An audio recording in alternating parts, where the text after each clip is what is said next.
I know our remarks are supposed to be based on mandates, but you all have discussed in great detail this whole idea of regionalism, and I am a real proponent of that, a beneficiary of that. I'm a little small town between two great counties, and we're on the fringe of Tidewater, but we've been included in the Hampton Roads Partnership over many years, and more recently, because of our economic development restructuring, we've been invited to the Economic Alliance that represents all of Hampton Roads, to which has been a benefit to all of us. So we are truly beneficiaries of regional involvement and a proponent of that. We have some experience in doing some small things, and in a small community, you can do a little more than the larger communities like all of Tidewater and Hampton Roads and Virginia Beach and Norfolk. The problems are a little bit more exaggerated there.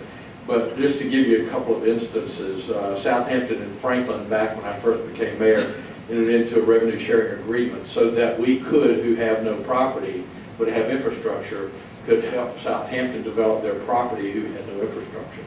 So we've been able to work an agreement to where we would share in the revenue of all the development that occurs in a buffer around us. We have the same thing going on with Isle of Wight County, and more recently with the IP issue and all the things we've had with lots of jobs, our two counties and the city have worked collectively together.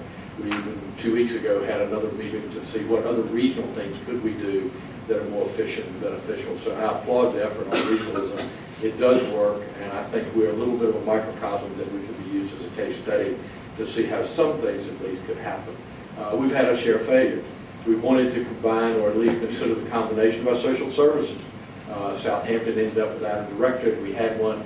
We explored that opportunity, got cut off at the border, and they refused to discuss it. So we've had our share of failures as well. But I can tell you that in our area, at least, the only thing that separates our population from the county to the city is a sign at the edge of the limits that says the city limits.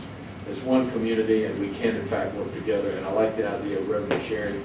In fact, the big elephant in the room, if you want to really get down to it, is the tax base. Who's going to share in the taxes? And how can you find some equitable fashion to do that? I think John had some great comments on that. So I'm a real proponent of regionalism, and glad that Philip, my neighbor, is here to present to you next. As a matter of course, for the topic for which I've been asked to speak on is the mandates. And you've heard about the mandates, and it's appalling that we have so many mandates upon which we have to live. And without much say-so, we're told that we have to live under these mandates. The state tells us how much money we're going to get, and then they tell what the regulations are that go along with the mandate. And oftentimes they exceed what the funding is to make that happen. And the question needs to be asked is the implementation of the mandate go beyond what the physical funding is? And if the answer to that is it exceeds that, then maybe the state needs to back off and redefine what the mandate is and make it commensurate with whatever the funding source is that goes along with that. A state aid is a misnomer. It isn't really any aid. It's a sharing of revenue to fulfill the state's portion of its obligation to the localities providing the services that are needed.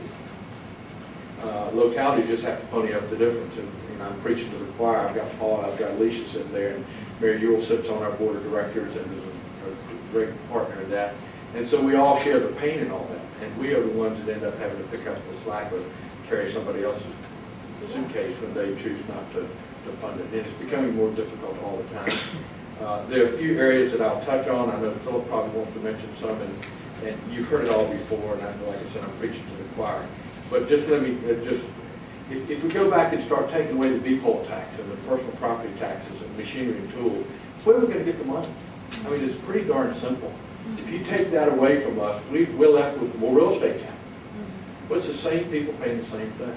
I just think the state needs to be really careful about what they take away from us without being able to replace that revenue, without us having to go right back to the same well, dig a hole a little deeper, and get pinged on by the electorate of saying, we're already paying, and said, yeah, but you know, the state didn't pay us, so you have to pay us. And it's the conversation that we have every day.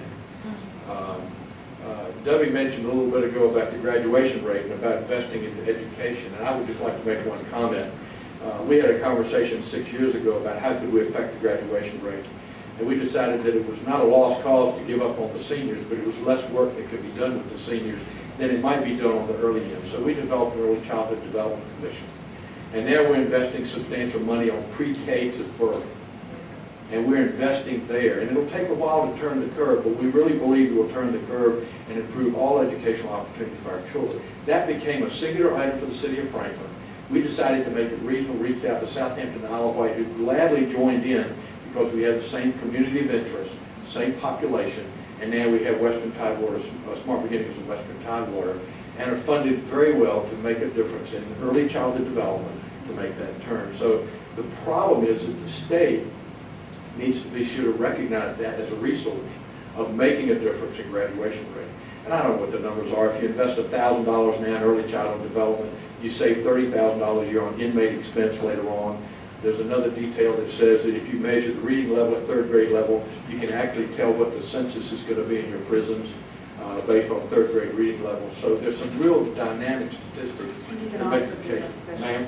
I'm so sorry to interrupt. You can also do it looking at assessments of special needs. Absolutely. Former school teachers, I can tell you this, and a special needs child to educate them, for example, in our jurisdiction is $100,000 a year versus what would be $18,000 a year. So you're looking at the cost increasing, at least quadrupling, based on what you do with kids between K and grade 3.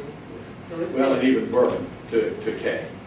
What we wanted to do is have everybody ready to learn and ready for life at the same level by the time they get to kindergarten. So anyway, that's my bit from education. But again, the mandates are coming down. We still have the same standards of learning. We've asked them to review that and reduce that. I hope that will be addressed later on. But yet the money isn't there to help us meet those mandates. And so what have we got to do? We've got to cut other places in order to meet the mandates. And that hurts. On transportation, I don't have to preach to the choir on that one. Everybody knows what the problem is. We had a survey in our paper recently that said, would you be willing to pay 2 cents on a gallon of gas to fund education? And so many of our citizens don't even realize that 3 cents on 20 gallons of gas, give me a break. I mean, that's so mindless not to be able to do something like that, and yet we find it so difficult to find a way to solve our transportation problems.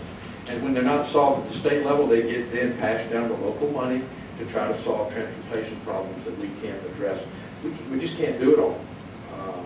On the elections board, I'll just touch on that. The funding for the elections. State's going to fund $5.8 million. It costs the localities across the state a total of about $40 million a year. I have a situation in Franklin where my registrar and my board of elections is required by law to go to Richmond to get training. Well, in our budget cuts, my city manager cut all travel, but everybody, me and everybody else.